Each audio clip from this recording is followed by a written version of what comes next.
জাতীয় নাগরিক party, Bangladesh citizens পার্টির ভবিষ্যৎ কি, এটা নিয়ে বিস্তর আলোচনার সুযোগ আছে। নানান দিক, নানান উপাদান কনসিডার করে আলোচনা করার দাবি রাখে, কিন্তু আমি সংক্ষেপে, যেহেতু প্রথম দিক, 7টা পয়েন্ট নোট করেছি। এই 7টি কারণে শীঘ্রই জাতীয় নাগরিক পার্টি ব্যর্থ হবে। এরা জনগণের সাড়া পাবে না, যে হাইপ তৈরি হয়েছে এটা থাকবে না। কি সেই 7টি কারণ, আপনার মন্তব্য করে জানাবেন। দর্শক, প্রথম কারণ হিসাবে আমি যেটা মনে করি, এই নাগরিক পার্টি নিদর ফুল কিংস পার্টি নর ফ্রি ফ্রম কিংস পার্টি। এরা আসলে ফুল কিংস পার্টিও না, আবার কিংস পার্টি থেকে মুক্ত বিষয়টা এরকমও না, মাঝামাঝি একটা অবস্থা। এটাই হচ্ছে ধরা খাওয়ার প্রধান কারণ। ফেরদৌস আহমেদ কুরেশির চাইতে একটু ভালো হবে, এর চাইতে বেশি কিছু না। কিংস পার্টি হলে এটা ভালো, এটা সফলতা সম্পন্ন সবচেয়ে বেশি থাকে। যেমন বাংলাদেশের সবচেয়ে বড় সফল দল বিএনপি, কিংস পার্টি। একসময় সফল দল Jatiya Party, king's party. King's party তো এই দিকটা আছে, সহজ হিসাবে আপনারা তো বোঝেন যে কিংস পার্টি তো সফল হয়। সরকারি সুযোগ সুবিধা আপনি পাবেন, গোয়েন্দা সংস্থার সহযোগিতা, আর্থিক সহায়তা পাবেন, রাষ্ট্র আপনাকে দল গঠনের সহায়তা করবে। তো এর চাইতে সফলতার সম্ভাবনা তো আর কেউ থাকে না। তো কিংস পার্টি হলে তো সবচেয়ে বেশি সম্ভাবনা থাকে সফলতা, কিন্তু না, এরা ওইভাবে কিংস পার্টিও না। ওই আসিফ মাহফুজদের মন্ত্রণালয়ের কিছু সুবিধা পাবে, প্রধান উপদেষ্টার একটু সফট কর্নার আছে, কিন্তু তিনি ওইভাবে কোনো হেল্প করবেন না। সেনাবাহিনী প্রধান যে ধমক দিয়েছেন, এই ধমকটা ছাত্রদের বিরুদ্ধেও দিয়েছেন, সেনাবাহিনীর পক্ষ থেকে কোনো হেল্প পাওয়া যাবে না। এর মানে আধা কিংস পার্টি। এই আধা কিংস পার্টি এটা আবার জনগণ বর্জন করবে, যে তোমরা সরকারের সুযোগ সুবিধা নেওয়া আবার ভালোও নিতে পারো না। কিংস পার্টির আশা যারা এসেছিল তারাও আশা হতে হবে। আবার যারা কিংস পার্টি পছন্দ করে না বা কিংস পার্টি যে কারণে ব্যর্থ হয়, ওই ব্যর্থতার উপাদানও আছে। একটা জগা খিচুড়ি, এভাবে একটা দল সফল হয় না। ফুল কিংস পার্টি হলে তারা সফল হয়, যেমন বিএনপি জাতীয় পার্টি সফল হয়েছিল, কিন্তু আধা হলে হয় না। বা এটা ডিসগাইজ করলে, প্রতারণা করলে হয় না। যেমন বাংলাদেশের ইতিহাসে যত কিংস পার্টি সফল হয়েছে সেটা ওপেন, কিন্তু ছদ্মবেশী কোনো কিংস পার্টি বাংলাদেশে সফল হয়নি। ওদের ব্যর্থতার অন্যতম কারণ হবে এটা। যেমন বিএনপি কিংস পার্টি, সেটা ঘোষণা দিয়ে করা হয়েছিল, এটা গোপন কিছু না, ওপেন ঘোষণা ছিল জিয়াউর রহমানের। নানান প্রক্রিয়ার মধ্য দিয়ে জাগোদল বা ইত্যাদি ইত্যাদি, এরপরে তিনি বিএনপি করেছেন। একেবারে ওপেন ট্রান্সপারেন্ট ছিল। কিংস পার্টি ছিল অবশ্যই। এর সাথে সেম ঘোষণা দিয়ে তিনি জাতীয় পার্টি করেছেন, এটা গোপনে কিছু না। জিয়াউর রহমান কিন্তু বলেন নাই যে না বিএনপির সাথে আমি জড়িত না, এটার সাথে আমার সরকার জড়িত না, এটা কিন্তু বলে নাই। এর সাথেও কিন্তু এরকম বলেন, ওপেনলি করেছেন, যেটা দরকার আছে করছি। কিন্তু ছদ্মবেশী কিংস পার্টি বাংলাদেশের ইতিহাসে কোনোদিন সফল হয়নি। যেমন ফেরদৌস আহমেদ কুরেশির মাধ্যমে 111 সরকার একটা কিংস পার্টি করার চেষ্টা করেছিল, ছদ্মবেশী। তারা কিন্তু বলে নাই যে না এটা আমরা করছি, কিন্তু এটা মানুষ গ্রহণ করেনি। এই প্রতারণা বা ছদ্মবেশী কিংস পার্টি মানুষ গ্রহণ করে না। হাসিনা অনেক কিংস পার্টি তৈরি করেছিল এই 24-এর দামি নির্বাচনকে কেন্দ্র করে, ছদ্মবেশী, স্বীকার করেনি। কিন্তু কেউ সফল হয়েছে? সেই শমশের মবিন চৌধুরী, তৈমুর আলম কোথায়? মেজর হাফিজও গিয়েছিলেন, তিনি ফিরে এসেছেন, ভালো করেছেন, এখন বিএনপি স্থায়ী কমিটির সদস্য হয়েছেন। মানে ছদ্মবেশী কিংস পার্টি সফল হয় না, ওপেন কিংস পার্টি সফল হয়। ডক্টর ইউনূস যদি ঘোষণা দিতেন যে না বাংলাদেশের পরিস্থিতিতে আমার একটা দল প্রয়োজন, তাহলে সেটা সম্ভব হতো, আমি মনে করি। নইলে এটা সম্ভব হবে না। তাদের সফলতার অন্যতম, তাদের ব্যর্থতার, এই জাতীয় নাগরিক পার্টির ব্যর্থতার অন্যতম কারণ হবে এই জগা খিচুড়ি। এরপরে আসে দেখেন, বাংলাদেশে কিংস পার্টি হিসেবে বা যেভাবে হোক যারা সফল হয়েছে, বর্তমান বাস্তবতায় ধর্মীয় মূল্যবোধ, মুসলিম মানুষ, এগুলো ধারণ করা ছাড়া কেউ সফল হতে পারবে না। নইলে ওই বামপন্থীদের মতো বা বামপন্থার একটা এক্সটেনশন, এর বেশি দূর যেতে পারবে না। আচ্ছা, মোমবাতি পূজা করা কোনো দল বাংলাদেশে গণমানুষের দল হয়েছে, দেখেছেন? এটা সম্ভব? জিয়াউর রহমান ইসলামকে ধারণ করে, খালেদা জিয়া ইসলামকে ধারণ করে, ইসলামী মূল্যবোধ চর্চা করে বিএনপিকে এতদূর নিয়ে এসেছেন। পাকিস্তানপন্থী, রাজাকার, কিন্তু ইসলামী মূল্যবোধে বিশ্বাসী, এদেরকে এখানে এনে তারপরে এর সাথেও কিন্তু ইসলামকে ধারণ করে, ইসলামকে অ্যাটলিস্ট সামনে রেখে এসেছিলেন।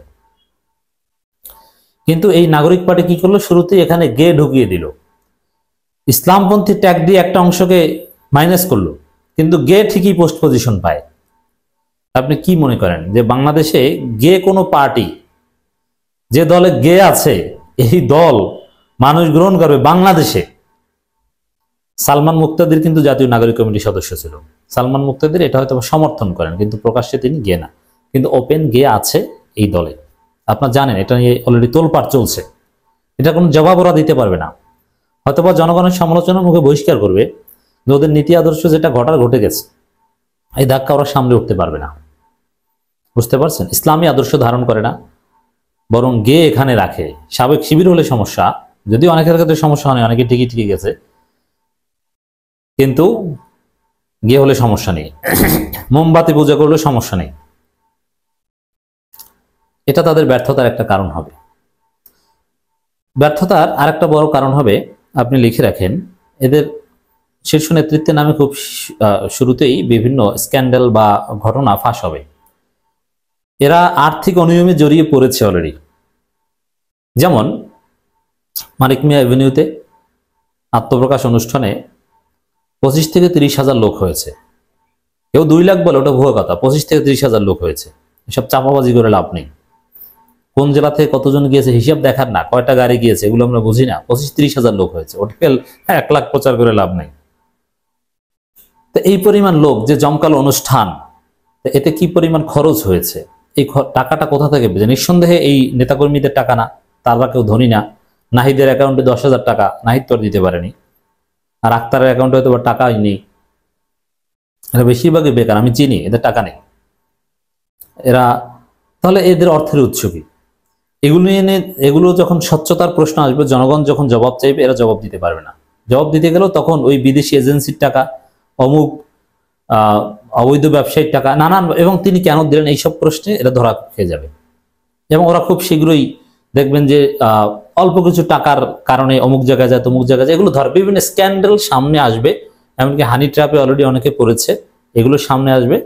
ওরা ডিমোরালাইজ, যেমন এই ভিপি নূর একটা ট্র্যাপে পড়েছিল, সাফাদির সাথে এক বৈঠকে নূরের রাজনীতি শেষ। তো এরকম বহুত ঘটনা, ওইরকম সাফাদি টাইপের অনেক, হানি ট্র্যাপ টাইপের অনেক ঘটনা সামনে আসবে। দেখবেন ওরা এইসব ঘটনায় মুহূর্তের মধ্যে ধসে পড়বে। ওদের ব্যর্থতার আর একটা কারণ হবে, এই দলটা ইনক্লুসিভ দল না, এবং এরা ভোটের রাজনীতিতে সফল হওয়ার কোনো সম্ভাবনা নাই। যেমন এই দলটাকে বলা হয় ছাত্রদের দল, এখানে পুরোপুরি তরুণদের দল, এখানে মুরব্বী কোনো লোক নেই। কারণ বাংলাদেশে ভোটারকে শুধু তরুণরা এবং শুধু ছাত্রদের, এখানে ঢাকা বিশ্ববিদ্যালয় ভিত্তিক, অভিজাত ভিত্তিক এলিটদের একটা দল। এখানে শ্রমিকরা কই, এখানে দলিতরা কই, হিন্দু কোথায়, পাহাড়ি এরা কোথায়, কতজন মাদ্রাসার ছাত্র আসে, প্রাইভেট বিশ্ববিদ্যালয়ের ছাত্র তো নেই। এর মানে এটা একটা ক্লাব, ইনক্লুসিভ কোনো পলিটিক্যাল পার্টি নয়। দল হতে হবে সবার, শ্রমিকদের, ছাত্রদের, বয়স্কদের, সাবেক সেনা অফিসারদের, সব শ্রেণী পেশার মানুষের। এই ক্যারেক্টারটা এখানে নেই। এখন শুধু ওই কিছু ছাত্রদের আকর্ষণ বা কিছু তরুণদের আকর্ষণ পাবে। এই যারা এখানে আত্মপ্রকাশ অনুষ্ঠানে এসেছে, তাদের মধ্যেও কিন্তু কোনো বয়স্ক লোক নেই, কিন্তু শুধু তরুণরা কি এদেশের নাগরিক? হ্যাঁ, অবশ্যই তারুণ্য ভিত্তিক এটার অনেক উপকারিতা আছে, কিন্তু এর ক্ষতিকার দিকও আছে।